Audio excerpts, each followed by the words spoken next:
जो मान्छे जेल परेन त्यसले संसार देख्दै देख्दैन। जसले जेल पर्यो त्यसले संसार देखेको हुन्छ। सारा कुरा वयस पनि छुट्यो, समय पनि छुट्यो, जीवन पनि छुट्यो, चाहनाहरू छुटे, इच्छाहरू छुटे। हामी दैनिक बुट खान्थ्यौँ, लात खान्थ्यौँ, पाइखानामा झुन्ड्याइन्थ्यौँ। आज प्रहरीले तपाईँलाई किताब दिइरहनु भएको छ। हामीलाई गोर्खापत्र राइजिङ नेपाल पढ्ने पनि अनुमति थिएन।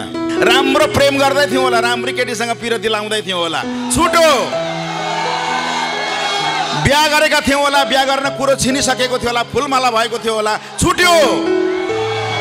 मेयर साहबहरू यहाँ आउनु भएको छ, राजनीतिक दलका प्रमुखहरू आउनु भएको छ। भोलि तपाईँहरूलाई मुन्ट्याएर ल्याउँ यही हो, फेरि अन्त लाँदैन, कलकत्ता पुर्याउँदैनन्। अहिलेका राजनीतिक मानिसहरूले एक दिन जेल आउनै पर्छ। केपी ओली यहीँ बस्नुभयो, शेरबहादुर देउबा यहीँ बस्नुभयो, किशुनजीहरूसँग म जेल बसेँ। सौभाग्य भनौँ दुर्भाग्य भनौँ, बिपी कोइराला र गणेशमानदेखि बाहेक सबै नेतासँग म नेपालका जेलमा बसेको छु। भने नेताले बस्ने ठाउँ यहीँ रहेछ। तपाईँ प्रत्येक जेलमा बस्ने मान्छे पुस्तक हो। यदि जेल विश्वविद्यालय हो भने तपाईँ प्रत्येक मान्छे पुस्तक हो, किताब हो, तपाईँ खुल्ला किताब हो। जेल भनेको विश्वविद्यालय हो।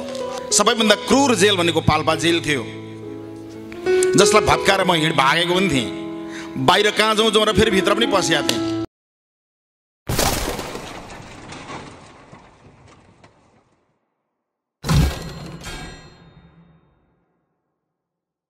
हामी राजनीतिक आन्दोलनमा, विद्यार्थी आन्दोलनमा प्रवेश गरिरहँदा, समाज परिवर्तनको लागि प्रवेश गरिरहँदा हामी दैनिक बुट खान्थ्यौँ, लात खान्थ्यौँ, पाइखानामा झुन्ड्याइन्थ्यौँ। आज प्रहरीले तपाईँलाई किताब दिइरहनु भएको छ। हामीलाई गोर्खापत्र राइजिङ नेपाल पढ्ने पनि अनुमति थिएन। यो विकासक्रम हो। त्यसैका लागि हामी नेउछार भएका थियौँ। त्यही हो समाजवाद। जेलभित्रको समाजवाद भनेको प्रहरीले पुस्तक दियोस्, प्रहरी साथीभाइहरूले उपचार गरिदिनुहोस्। बाहिर त हामीले धेरै यातना खायौँ होला, यहाँ यातनाबाट मुक्त रहियोस्। स्वतन्त्र भावनाका साथ यहाँ विचार विमर्श गर्न सकियोस्, लेख्न सकियोस्, पढ्न सकियोस्, सिप साधना गर्न सकियोस्, माया प्रेम र जीवनका कुराहरू बुझ्न सकियोस्, जीवन र जगतलाई अध्ययन गर्न सकियोस् र बाहिर निस्किँदाखेरि अब्बल नागरिकको रूपमा आफूलाई स्थापित गरेर मुलुक सञ्चालन गर्ने एउटा सञ्चालकको भूमिका निर्वाह गर्न सकियोस्। जेल भनेको विश्वविद्यालय हो। मलाई लाग्छ अहिले मेरा केही मित्रहरू हुनुहुन्छ, युवराजजी एकदम सक्रिय साथी हुनुहुन्छ, पक्कै असल हुनुहुन्छ, म उहाँलाई असाध्य सम्मान गर्छु। यहाँको चौकीदार मित्रहरू, भित्री प्रशासन असल मान्छेहरूको हातमा रहोस्। तपाईँहरूले कहिले यातना खानु नपरोस्। म 11वटा जेल बसेँ, जम्मा जम्मी 9 वर्ष 8 महिना जेल बसेँ। 7 महिना म हिरासत बसेँ। शरीरमा मेरो 38वटा चोटहरू छन्, दागहरू छन्। त्यो जेलभित्र धेरै यातना खाएको सम्झना छ। सबैभन्दा क्रूर जेल भनेको पाल्पा जेल थियो, जसलाई भत्काएर म भागेको पनि थिएँ। बाहिर कहाँ जाउँ र फेरि भित्र पनि पसिया थिएँ, भागे पनि थिएँ। जेल तोडेर बाहिर भाग्यो बडो सहज तरिकाले। त्यो बुद्धि चाहिँ म तपाईँहरूलाई सिकाउँदिनँ। तर तपाईँहरू भाग्नुहुन्न। जेलबाट भाग्नु राम्रो कुरा होइन। जेलमा प्रहरीहरू नबसुन्, जेलमा प्रहरीको जरुरी नहोस्, प्रशासनको जरुरी नहोस्। तपाईँ हामी आफै संयम बनौँ, तपाईँ हामी आफै दीक्षित र शिक्षित बनौँ र म कानुनलाई पालना गर्न आएको छु भनेर स्वतन्त्र जीवनयापन गर्नु परोस्। भित्री प्रशासन पनि नहोस्, प्रहरी प्रशासनको सुरक्षा र बन्दुक पनि नदागियोस्। त्यस्तो जेलको परिकल्पना हामी गर्छौँ र क्रमिक रूपमा हामी त्यो दिशातिर उन्मुख भइरहेका छौँ। अब स्वतन्त्र हिसाबबाट तपाईँ हामी जीविकोपार्जन गर्नका लागि जेललाई उपाय गर्दैछौँ। मलाई यो प्रत्येक, मैले अघिल्लो वर्ष पनि भनेको थिएँ, प्रत्येक इँटाले मलाई चिन्छ। यी प्रत्येक इँटामा हाम्रा रगतहरू पनि छन्। हामीले साक्षी राखेका छौँ र बाहिर गएर हामीले जेलका बारेमा के गर्यौँ, जेलभित्र हामी ठुला कुरा गर्छौँ, भेट्नसम्म पनि आउँदैनौँ, भेट्न पनि हामी आउँदैनौँ। माछा मासु खसी साग सब्जी तरकारी भेट्दाखेरिको मायाका चिनोहरू लिएर हामी आउँदैनौँ। बडो भावना हुन्छ जेलभित्र, तर वर्षौँ हामी आउँदैनौँ। आउनुपर्छ। मैले के गरेँ, तैँले चाहिँ के नापिस है चन्द्र भण्डारी भन्नु होला। मैले त हिम्मत गरेको छु। आजसम्म संसारको इतिहासमा कारावासका सम्झना अर्थात् जेल जीवन व्यतीत गर्ने मान्छेको कुनै कार्यक्रम, कुनै सञ्चार माध्यम वर्ल्डमा छैन, संसारमा छैन। मैले 1300 भन्दा बढी जेल जीवन भुक्तान गरेका मानिसहरूसँग कार्यक्रम सञ्चालन गरिरहेको छु। तपाईँहरू हरेक शुक्रबार राति 8 बजे तपाईँ त्यो कार्यक्रम सुन्नुहुन्छ नि? सुन्नुहुन्छ। भूमिगत सेल्टर, जसले भूमिगत जीवन व्यतीत गरे, ती त बडा बडा नेता भए, राष्ट्रपति भए। तर भूमिगत बसाउने मानिसहरू को हुन् तिनको कथालाई म कार्यक्रमिक रूपबाट हरेक हप्ता प्रसारण गर्ने गर्छु। म 11वटा जेल बस्दाखेरि मैले जेललाई जसरी बुझेँ, जेल बस्ने मान्छे परमेश्वर हो, भगवान हो। म त्यस्तो लाग्छ, किनभने उसलाई हामीले कानुनले उसलाई सजाय दिएर भित्र लिएर आयो भने भित्र उसलाई एउटा स्कुलिङ दिनु पर्यो, एउटा स्कुल दिनु पर्यो। त्यो भनेको सभ्यता, त्यो भनेको हौसला, त्यो भनेको सिप, त्यो भनेको जागर, त्यो भनेको उत्साह, त्यो भनेको सृजनात्मक चेत यदि हामीले दिने हो भने हामी बाहिर जो छौँ, रेडियो आन्दोलनबाट म जे भूमिका निर्वाह गरिरहेको छु त्यो कम होला, तर मेयर साहबहरू यहाँ आउनुभएको छ, राजनीतिक दलका प्रमुखहरू आउनुभएको छ। भोलि तपाईँहरूलाई मुन्ट्याएर ल्याउने ठाउँ यही हो, फेरि अन्त लाँदैन, कलकत्ता पुर्याउँदैनन्। अहिलेका राजनीतिक मानिसहरूले एक दिन जेल आउनै पर्छ। केपी ओली यहीँ बस्नुभयो, शेरबहादुर देउबा यहीँ बस्नुभयो, किशुनजीहरूसँग म जेल बसेँ।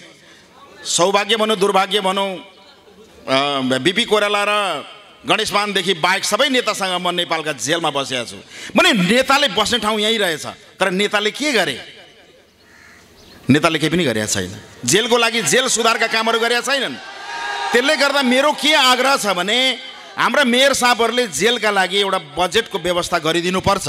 यो मेरो भावनाको कुरा गरेर म कैदीबन्दीलाई उचाल्न आएको होइन, तर बडो मर्मज्ञ भएर यदि बोल्ने हो भने हाम्रा नगरपालिकाहरूले, गाउँपालिकाहरूले यहाँ बजेट छुट्याउनुपर्छ।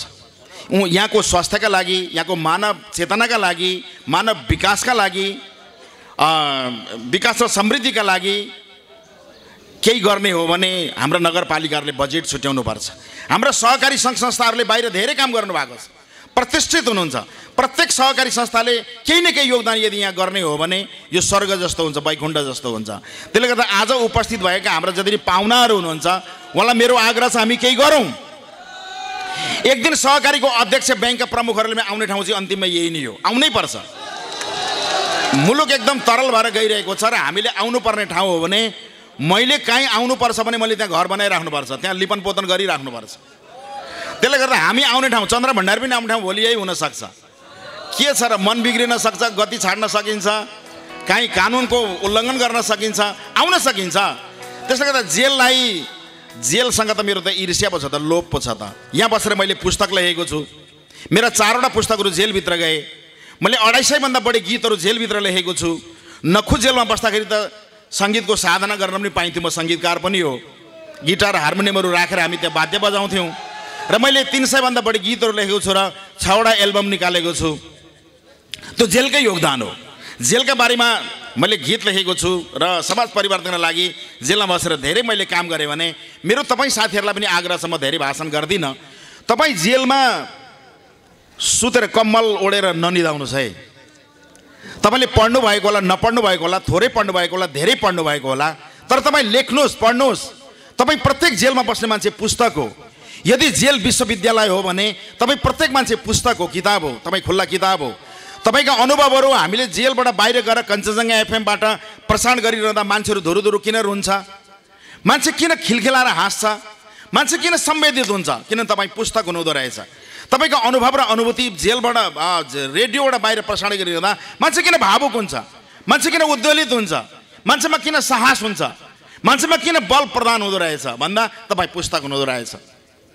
अनुभव सबभन्दा ठुलो पुस्तक हो। जो मान्छे जेल परेन त्यसले संसार देख्दैन। जसले जेल पर्यो त्यसले संसार देखेको हुन्छ, संसार बुझेको हुन्छ। त्यसले गर्दा यो जेलभित्र आज कतिपय साथीहरू रमाइलो लागेर हेर्न आउनुभएको होला, जेलभित्र रमाइलो हेर्न आउनुभएको होला। कैदीबन्दी साथीहरू कस्ता होलान्, यहाँका घर कोठाहरू कस्ता होलान्, यस्ता त म आफूले त 11वटा जेल देशभरि बसेको हुँदाखेरि म जेलको बारेमा धेरै जानकारी राख्छु भन्ने म आफूलाई गौरव पनि गर्छु। र मेरा साथीहरूलाई जो जेल बस्नु भएको छ, तपाईँहरू पटक्कै निराश नहुनुहोस्, भाग्ने कुचेष्टा पटक्कै नगर्नुहोस्। तपाईँ निस्किँदा विद्वान र विदुषी भएर निस्कनुहोस्। यो त्यस्तो ठाउँ पनि हो। मैले एउटा एमए जेलबाटै पास गरेँ हूँ, म डबल एमए हुँ।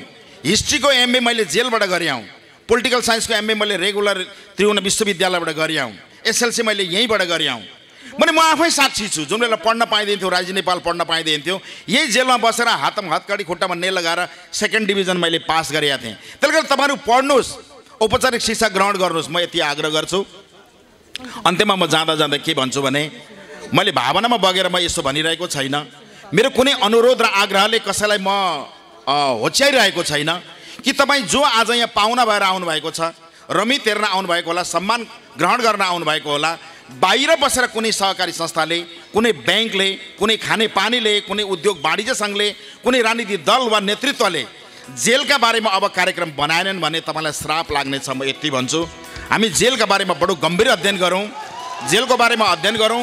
यहीँ भित्रबाट हामीले मुलुकका मूर्धन्य व्यक्तित्वहरूलाई जन्माउने कोसिस गऱ्यौँ भने यो चान्चुने शक्ति छैन।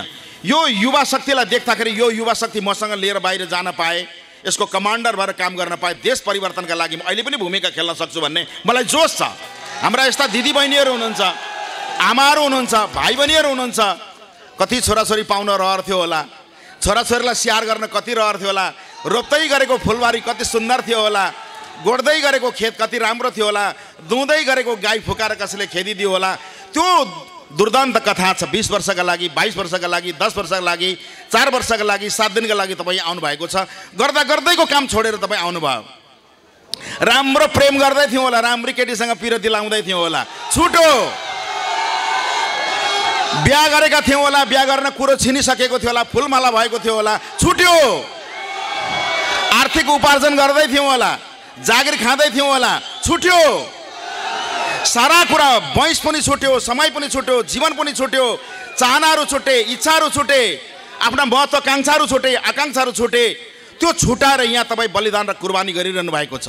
यो चान्चुने कुरा होइन, यो त्याग हो, यो निष्ठा हो, यो समर्पण हो, यो ज्ञानको भण्डार हो। त्यसैले यो विश्वविद्यालय हो। जीवनका सारा सपनाहरू छोडेर यहाँभित्र कैदी जीवन व्यतीत गरेर 20 वर्ष, 22 वर्ष, 25 वर्ष, 10 वर्ष बस्नुको चान्चुने कुरा होइन। त्यो त इतिहासका साधकहरूले, हाम्रा ऋषिमुनिहरूले तपस्या र साधना गरेको भन्दा कठोर जीवन तपाईँ व्यतीत गरिरहनु भएको छ।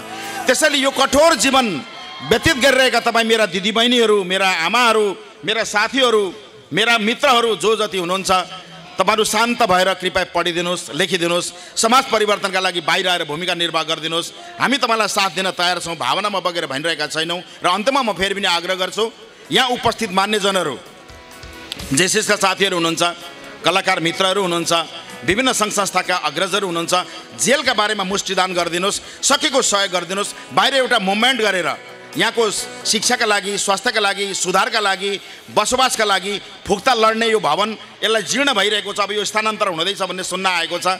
जो जेलको भित्रको सामाजिक उन्नति र विकास र वैभवका लागि हामी सबैले हात बढाउँ भन्ने म आग्रह गर्न चाहन्छु। कारावासका सम्झना सुनेर तपाईँहरू पनि उद्वेलित हुनुहुन्छ, खुसी हुनुहुन्छ। आगामी दिनमा तपाईँसँग बाहिर बसेर कारावासका सम्झनाका लागि छलफल गर्न पाऊँ, रेडियोबाट प्रसारण गर्न पाऊँ, टेलिभिजनबाट प्रकाशित गर्न पाऊँ, यिनै शब्दहरू म राख्छु। फेरि पनि म यहाँ बस्नुभएका तमाम साथीहरूलाई कुनै दिन तपाईँले यातना खानु नपरोस्, यातना खाएका समाचारहरू बाहिर नआउन्, कसैले कुटपिट गरेको घटनाहरू यहाँबाट कुनै दिन घट्न नसकोस्। कहिलेकाहीँ मैले विभिन्न 11वटा जेल बस्दाखेरि भित्री प्रशासन नाङ्गो भएर प्रस्तुत हुने गर्छ। कहिलेकाहीँ गल्ती हुँदाखेरि सामान्य सजाय पाउनु जेल जस्ता ठाउँमा अस्वाभाविक फेरि पनि होइन। तर यातनाका कुराहरू बाहिर नआउन्, यहाँ भित्र पनि नहोस् भन्ने म कामना गर्छु। तपाईँ शिक्षित, दीक्षित, प्रशिक्षित र सुललित भाषामा तपाईँहरू बस्नुहोस्। म यति नै भन्छु। एउटा गीत गाएर जान्छु यहाँबाट जाँदाखेरि। गाउँ। अघिल्लो पटक पनि मैले गाएको थिएँ। मलाई मनपर्ने एउटा गीतको 2 टुक्रा म गाउँछु। पानीको हुन्छ शिरमा मूल, मान्छेको हुन्छ कुल, बोटामा हाँसे पाउमा मर्छन् पूजाका लाखौँ फुल। पानीको हुन्छ शिरमा मूल, पानीको मूल शिरमा हुन्छ। माईको शिर कहाँ हो थाहा छ तपाईँलाई? सन्दकपुर हो। पानीको हुन्छ शिरमा मूल, मान्छेको हुन्छ कुल। कुल भनेको कुनै धन सम्पत्ति होइन, संस्कार हो। बोटामा हाँसे पाउमा मर्छन् पूजाका लाखौँ फुल। बोटामा हाँस्छन् नि फुलहरू, तर झर्दा त्यहीँ त्यसको फेदामा हुन्छन् र त्यो फुल नि अन्ततः बल भएर अर्को फुल फोक्रिन्छ। 2 लाइन गाउँछु। यसमा तपाईँले बडो सुर मिलाएर तालिदिनु भयो भने मजा आउँछ। म अलिकति गाउँछु तपाईँको लागि। यो सन्देश हो। पानीको हुन्छ शिरमा मूल, मान्छेको हुन्छ कुल, बोटमा हाँसे पाउमा मर्छन् पूजाका लाखौँ फुल। पानीको हुन्छ शिरमा मूल, मान्छेको हुन्छ कुल, बोटमा हाँसे पाउमा मर्छन् पूजाका लाखौँ फुल।